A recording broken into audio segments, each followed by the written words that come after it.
just quickly touch on, I think, what was a key challenge for us this past year, and that was one of rebuilding the organizational capacity, and that, I guess, I would have to say with emphasis on the human resources side, and being able to do that while still staying on plan, delivering what we said we would do was probably one of the key challenges that our organization incurred over the course of this past year. But I'd like to dwell a little bit more on our successes and also some opportunities that lay ahead as a result of some of the success we've enjoyed this past year. First, I'll touch on the project side, and that being our integrated watershed management plan. We were able to advance development of that plan on time, in scope, and within budget.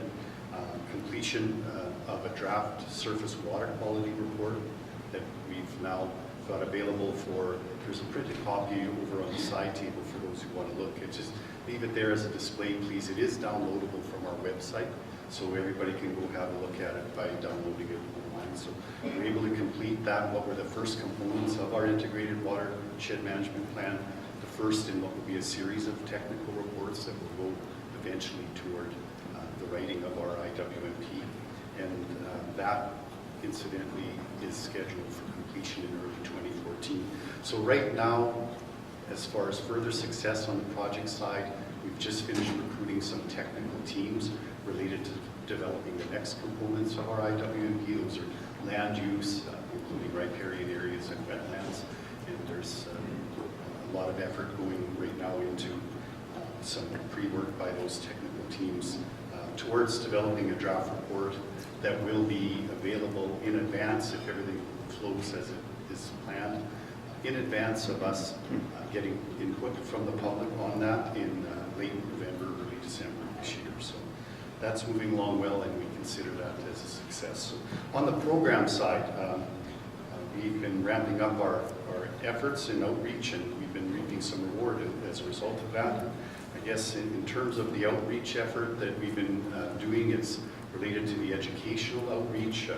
We've been concentrating, and I heard some of this yesterday, that pick some things and do them well, and that's what we've done with our educational outreach program. We've concentrated on developing some courses that are very complementary with the curriculums for grade 5s and grade 8s, and we've had a great degree of success with those.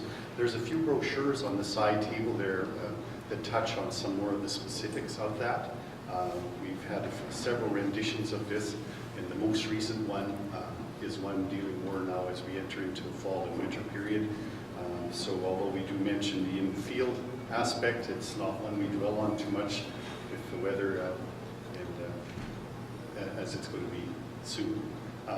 But we also mentioned here the Caring for Our Watersheds contest, which we're proudly in support of promoting as well, and the efforts of our colleagues at the Battle River in that regard. So we'll be actively promoting that contest in our watershed in the months ahead too. As also with respect to, how am I doing, Tim? 2 minutes? Okay. With respect to stewardship outreach, we've been hosting annual meetings of our stewardship groups in the region. We continue to do that.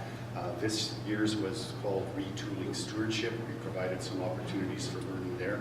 But in addition to that, a year ago, we embarked on our Watershed Ambassador Program. So we held our first anniversary breakfast last Friday. Since we started that program, I think we've recognized over 70 ambassadors for our watershed, and it's a way of providing recognition for the watershed stewards that are out there for doing things large or small related to improving our watershed. And it's been well received by the stewardship groups and supported. And so we've recognized ambassadors at not just 12 breakfasts throughout the year, but also at events throughout the watershed at the invitation of our stewardship group. So I don't know that we broke 24 all told events, but we've certainly probably in the order of an additional half a dozen events throughout the year that we've taken part in that was at the invitation of stewardship groups. So they're seeing it as a way of recognizing and thanking their volunteers and the people who are working actively on the ground.